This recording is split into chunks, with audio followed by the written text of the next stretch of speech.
On entend de plus en plus parler de la médecine intégrative, sans pour autant savoir ce qu'elle englobe. Dans cette capsule, notre équipe découvrira quelle part l'homéopathie peut avoir au sein d'une approche intégrative.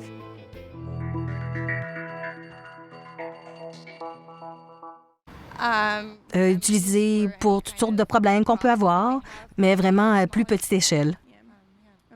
Comme des maux chroniques, ouais.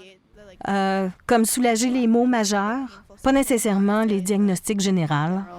Je connais des gens qui utilisent ça, donc c'est une méthode qui est plus douce, mais c'est sûr que moi j'aurais plus tendance pour des choses plus graves à utiliser des médicaments traditionnels.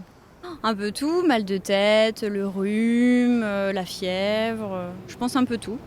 Voilà, j'ai une tante qui utilisait beaucoup l'homéopathie en prévention, mais voilà, après je ne sais pas jusqu'où ça peut aller. Alors en tant que gynécologue, je ne pourrais actuellement plus me passer du tout d'utiliser l'homéopathie au quotidien. En effet, l'homéopathie va pouvoir résoudre beaucoup de problèmes liés à des déséquilibres.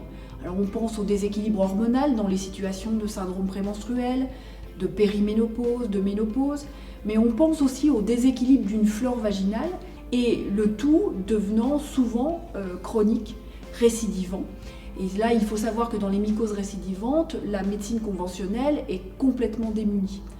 L'homéopathie a un grand avantage en soins de support, en oncologie.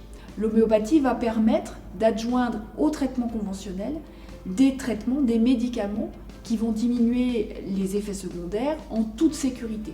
C'est ça qui est important quand on compare l'homéopathie à d'autres thérapeutiques complémentaires. Il n'y a pas d'interaction médicamenteuse.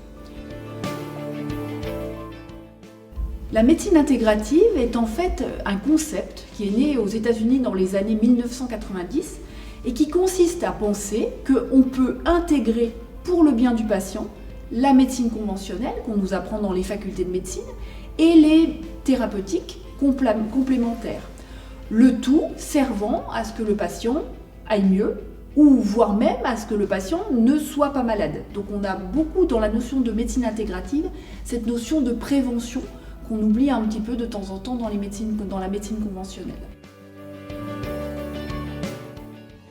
L'avenir de l'homéopathie, il faudrait avoir une boule de cristal pour le prédire. En tout cas, ce que je sais, c'est que l'homéopathie a un passé qu'on connaît déjà bien. Ce n'est pas une mode, parce que sinon l'homéopathie aurait disparu.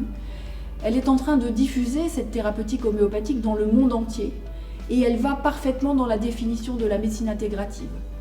Donc oui, j'ai le courage de dire actuellement que l'homéopathie, c'est la médecine de demain et qu'elle va être indispensable à la plupart des professionnels de santé, pharmaciens, médecins, sages-femmes, pour le bien de nos concitoyens, de nos patients. Et je pense très sincèrement qu'il n'y aura pas de médecine du futur sans homéopathie.